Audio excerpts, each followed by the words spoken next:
sir?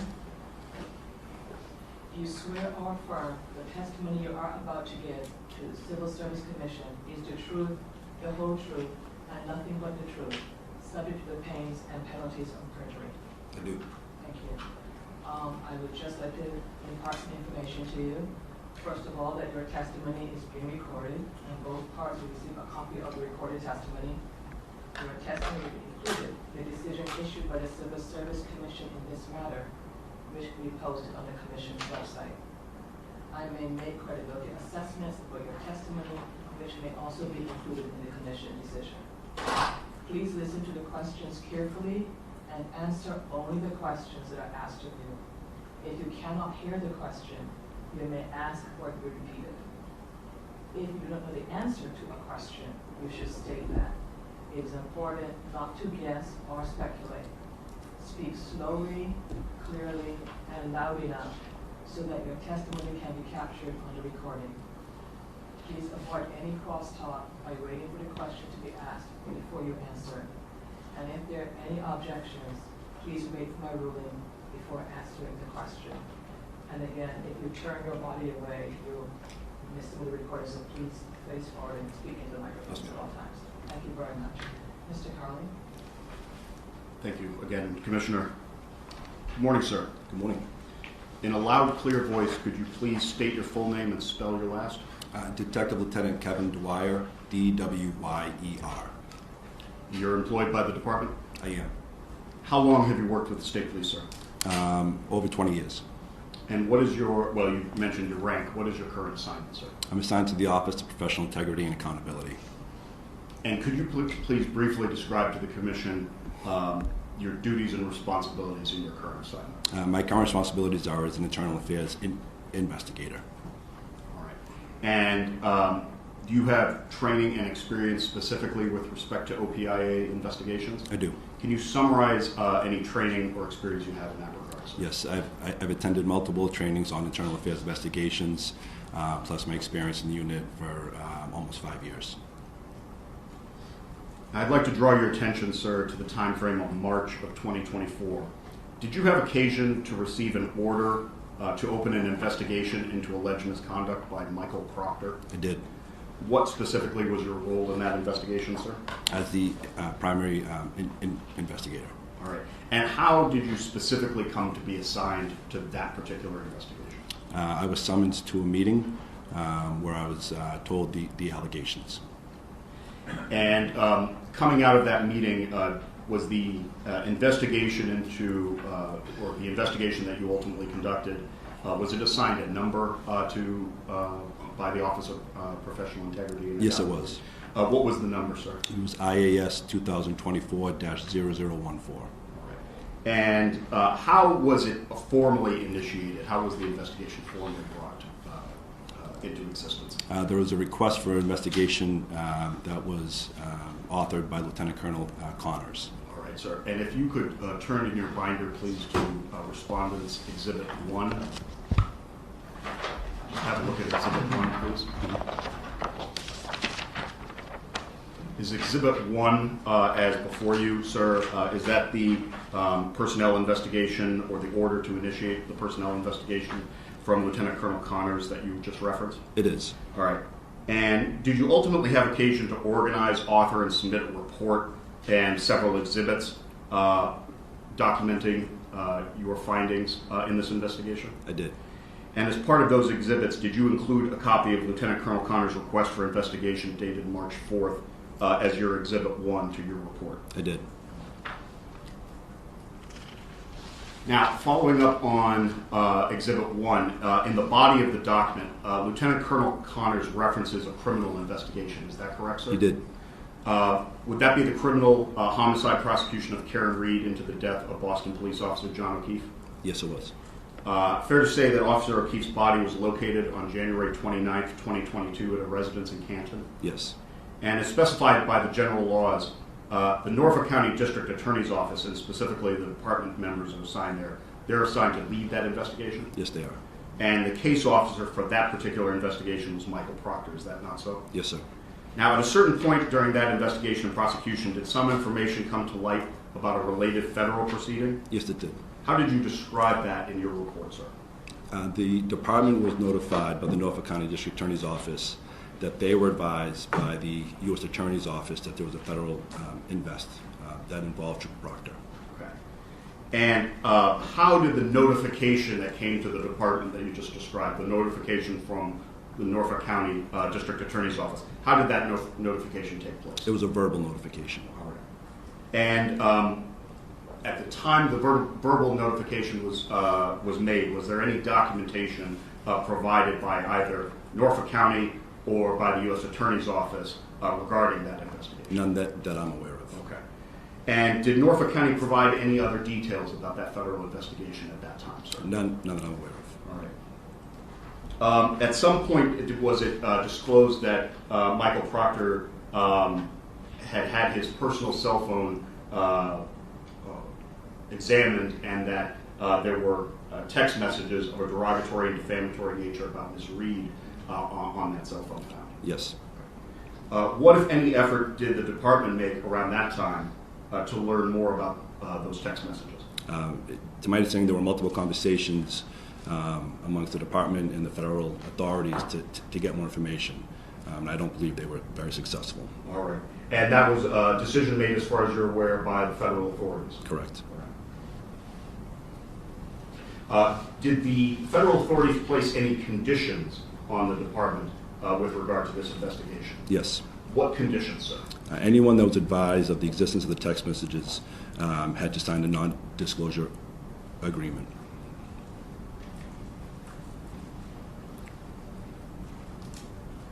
As far as you're aware, were there any exceptions to that requirement to sign the non-disclosure agreement set by the federal authorities? No.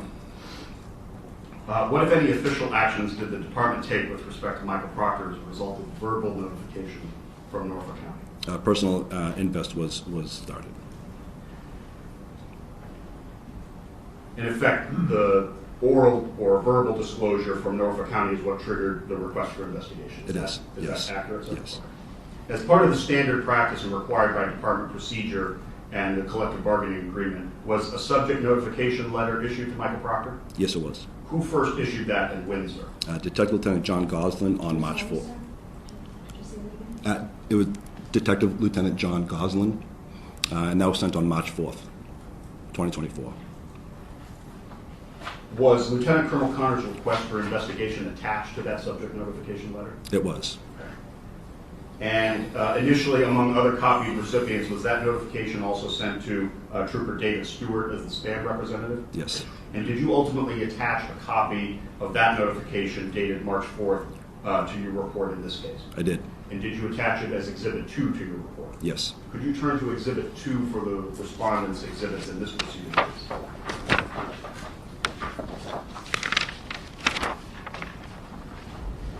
Sir, do you have Exhibit 2 in front of you? I do. Is this the Exhibit 2, the same Exhibit 2 that you attached to your report? Yes. The subject notification letter and the request for an investigation or request to initiate an investigation that you made your Exhibit 2? Yes. All right. And Detective Lieutenant, was there a typographical or stenographic error in that exhibit when it was first issued? Yes, there was. What was the error, sir? It incorrectly named who wrote the request for invest. And did the department issue an amended notification letter? Yes. What was the date of the amended notification? March 19th, 2024. All right. And did you ultimately attach that as Exhibit 3 to your report? I did. Did you turn to Exhibit 3 for today's proceedings?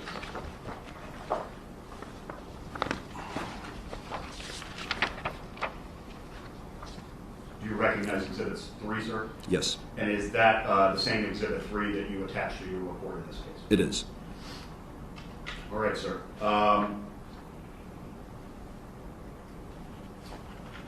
This amended notification, it correctly identified the author of the request for the investigation as Lieutenant Colonel Connors? Yes, sir. And was it provided to, this particular one, provided to, among others, Michael Proctor's spam representative, Sergeant Christopher Johnson? Yes. Okay. Now, sir, in addition to the information provided from Norfolk County about these alleged improper text messages from Michael Proctor, were there also additional concerns raised with respect to him and witnesses in the O'Keefe investigation? Yes, there was. Could you just generally describe, sir, for context and the Commission's benefit, what were the concerns that you were made aware of? There was concern that Trooper Proctor had a relationship with some of the potential witnesses in the investigation. All right, sir. Did those concerns constitute any portion of your investigation into Michael Proctor's misconduct, meaning specifically OPIA case 2024-0014? It did not. Okay. What, if anything, to your knowledge, did the department do regarding those concerns? There was a separate inquiry done to determine the nature of Trooper Proctor's possible relationships. And was that documented separately by separate investigators within the department? Yes. And was that given internal personnel investigation number 2024-DIS-4? Yes, it was. All right, sir. In your ultimate report in this case, IAS 2024-0014, did you ultimately note in general what you learned about that separate investigation? Yes. Okay. Can you summarize what you conveyed in your report, please, for the Commission, sir? So it was learned, while Trooper Proctor may have known some of the witnesses, the relationships were not substantial, and they were consistent with how he had represented them. All right, sir. Given what you understood about that investigation, and given the consistency that you mentioned with regard to his statements about those relationships and them being not substantial in nature, did any suggestion of misconduct on that matter have any impact on your findings, investigation, or recommendations in IAS 2024-0014? No. Detective Lieutenant Dwyer, I'd now like to ask you about your review of evidence regarding Michael Proctor and the text messages in particular. To begin, when did you first learn of or have made available to you the substance of the messages that were the focus of your investigation? When Trooper Proctor testified in the criminal trial. All right, sir. And on what day or days did he testify in the trial that you just mentioned? June 10th and June 12th, 2024.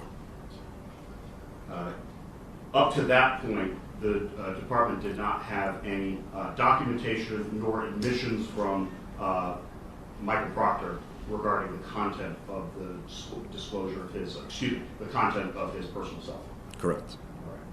And how did you personally observe the open proceedings in the Reed prosecution? I watched a live stream of the trial. All right. And did that trial begin on or about April 29th of 2024 in Norfolk Superior Court? Yes. All right. And the live stream that you viewed, what live stream did you view, sir? It was the Court TV live stream.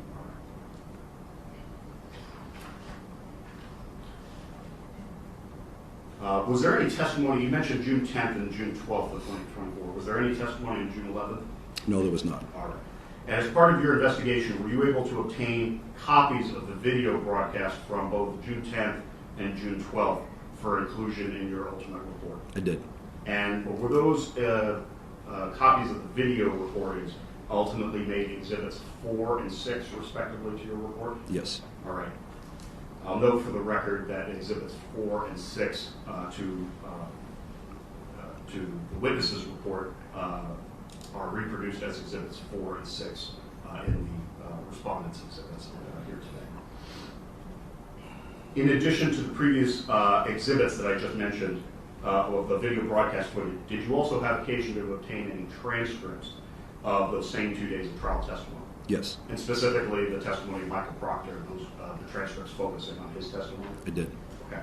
And did those ultimately become exhibits 5 and 7, respectively, to your report? They did. All right. I'll note for the record that those exhibits are attached as 5 and 7 to the exhibits here today. Thank you.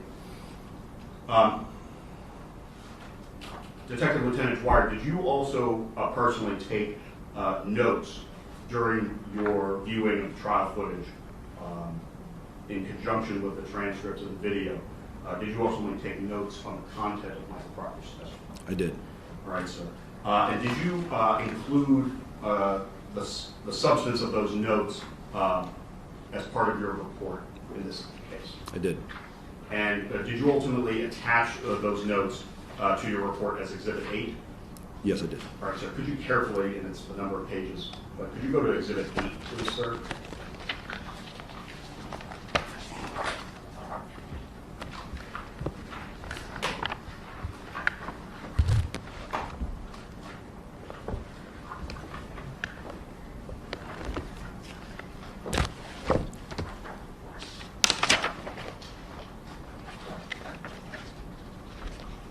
You have Exhibit 8 in front of you, sir? I do. All right, sir.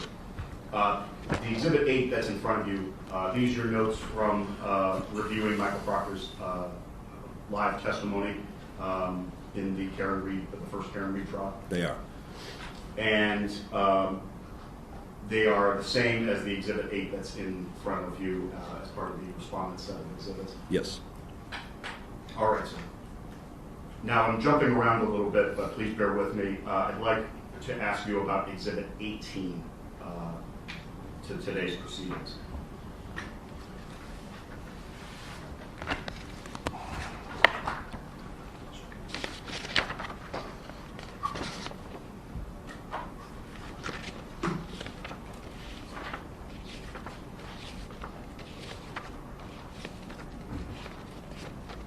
All right, sir. You've had a chance to take a look at what's before you in the printout copy of Exhibit 18 from today. Yes, sir. Is that a copy of the ultimate report that you authored and submitted in this case as the conclusions of your investigations, the findings and conclusions of your investigations in IAS 2024-0014? It is. All right. All right, I'd like to ask you now a series of questions about the categories of allegations. Do you have a portion of your report that sets out the allegations into separate categories or organized by letter? I do. Okay. And would that be categories A through K, allegations A through K? Yes, they would. All right, sir. Please turn to bait stamp Respondent 504. That would be the 14th page of Exhibit 18. You have 504? I do, yes. Before I ask you about this in detail, sir, is it fair to say that on the beginning of this page, that is Respondent's 504, and continuing on to the 15th page of your report, Respondent's 505, you specify here, a series of categories of different but related allegations, the A through K that I mentioned. Correct. And in fact, those 11 set of allegations, did you personally review and assess each allegation of misconduct and issue a separate recommendation as to each? I did. And the separate recommendations that you ultimately issued were either sustained, not sustained, or exonerated based on the evidence as you found it? Correct. The allegation you assigned to letter A, sir, that concerned the claim that between January 29th, 2022 and February 1st of 2022, Michael Proctor provided information about a homicide victim to non-law enforcement personnel? Yes. What was your recommendation as to allegation A based on your investigation? Sustained. The allegation you assigned letter B, sir, that concerned the claim that between January 29th, 2022 and February 1st of 2022, Michael Proctor provided information about potential witnesses in a homicide investigation to non-law enforcement personnel? I did, yes. And what was your ultimate recommendation as to allegation B, sir? Sustained. The allegation you assigned letter C, did that concern the claim between January 29th, 2022 and June 9th, 2022? Michael Proctor provided information about potential investigative steps and police actions related to a homicide investigation to non-law enforcement personnel? It did. What was your what was your recommendation as to allegation C, sir? Sustained. Allegation you assigned letter D, did that concern the claim that between January 29th, 2022 and June 9th, 2022, Michael Proctor sent derogatory, defamatory, and/or disparaging text messages to non-law enforcement personnel about a suspect in a homicide investigation? It did. What was your recommendation as to allegation D? Sustained.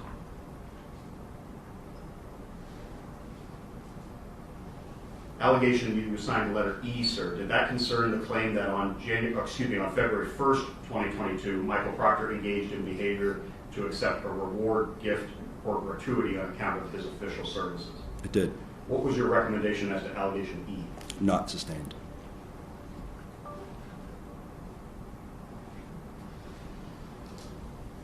The allegation you assigned letter F, sir, did that concern the claim that on dates between June 9th, 2022 and August 17th, 2022, Michael Proctor sent derogatory, defamatory, and disparaging text messages about suspect in a homicide investigation to other law enforcement personnel? Yes. What was your recommendation as to allegation F? Sustained. As to assignment, allegation assigned letter G, sir, did that concern the claim that on August 17, 2022, Michael Proctor looked for nude photographs of a suspect in the homicide investigation? It did. What was your recommendation as to allegation G? Not sustained.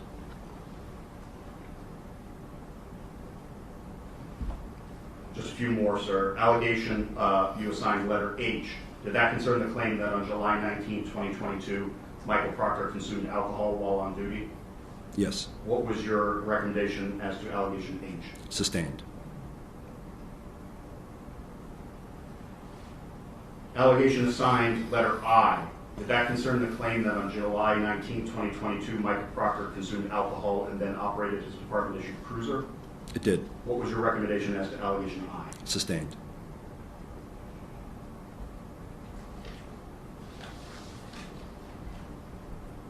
Allegation assigned letter J, sir. Did that concern the claim that on July 19, 2022, Michael Proctor received overtime pay while not engaging in official duties? Yes. What was your recommendation as to allegation J? Exonerated.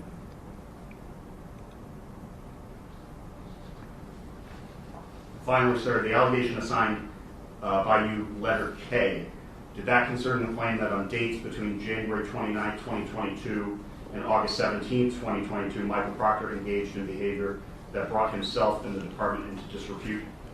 I did, yes. And what was your recommendation as to allegation K? Sustained.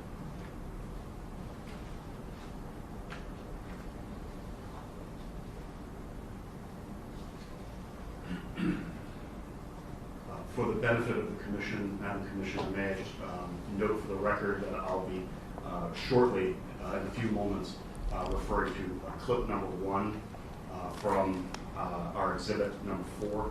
Yes. So if I could just notify the Commission of that. Thank you very much. Thank you. Detective Lieutenant Dwyer, I'm now going to ask you a series of questions about each of the allegations that you assigned those different letters. Is it fair to say that as to allegation categories A, B, and C, Michael Proctor's communications to others took place on several different text message chains that you previously mentioned, one with a group of friends and another with his sister? Yes. All right. And it's also fair to say that from your review of the evidence and the messages from Michael Proctor under categories A, B, and C, his testimony about that began, excuse me, my apologies, I'll restart that question. Is it fair to say from your review of the evidence that the messages pertaining to allegation categories A, B, and C, those messages began by Michael Proctor on the day that Officer O'Keefe's body was discovered, January 29, 2022? Yes. And is it fair to say that his testimony at the Karen Reed trial as to categories A, B, and C, chronologically speaking, his testimony began on June 10th, 2024, under direct examination from the prosecutor? Yes. Now I'm going to direct your attention to the video. Madam Commissioner, may we have clip number 1, please? Yes. Thank you. And again, I'll advise everyone, please do not speak while the video is being shared.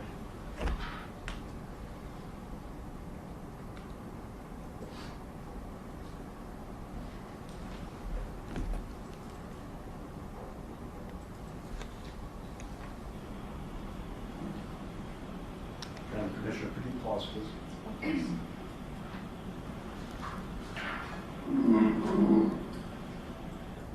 Just for the record, I wanted to note, for the record, this clip begins as part of Respondent's Exhibit 4, the video from June 10th, 2024, at approximately 5 hours, 24 minutes, and 21 seconds into that video. Can you please repeat the timing again? Yes, my apologies, Madam Commissioner. 5 hours, 24 minutes, and 21 seconds approximately is the beginning of this particular clip. Detective Lieutenant Dwyer, before I ask the clip be played, is it fair to say that this is the start of his testimony regarding the text message chain with friends in which he reveals the identity and other details of the reported homicide victim, Officer John O'Keefe? Yes, I believe so. With the commission's permission, I'd ask now to please play this beginning, again, at the timestamp I previously referenced. For council's reference, the corresponding transcript pages begin Exhibit 5, Respondents, page 95. So I'll just play this clip from the beginning. Yes, please. Thank you, Clip Madam to the Chair. correct time. Thank you very much. Thank you, ma'am.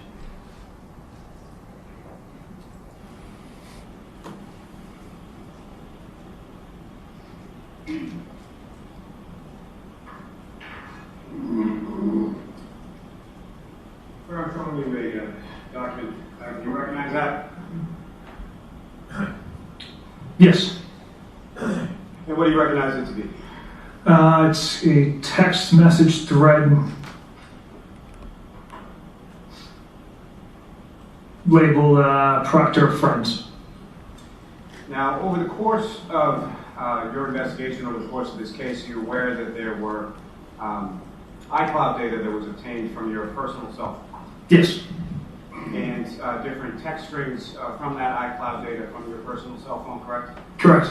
And with respect to what has just been placed before you, is that an excerpt or piece from those particular messages? It is. And from the front page of that, can you tell the jury who are sort of the participants in this particular text communication? There's several numbers that aren't identified. The three that are under kind of nicknames my buddies have for each other. And generally speaking, just as far as the participants in this text communication, who are these people to you, and how do you know them? How long have you known them? Who are they? The members on this text thread are close friends from junior high, first grade even. So people you've known for years, is that correct? Correct. And do each of them live, or do any of them live within the general area at this time? Some of them do, yes. And so when some of them do, some of them do not, is that correct? Correct. And the ones that do not, how far away do they live? As far as away as Tennessee. Now, with reference,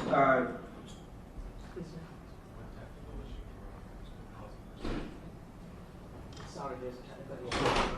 Thank you, ma'am.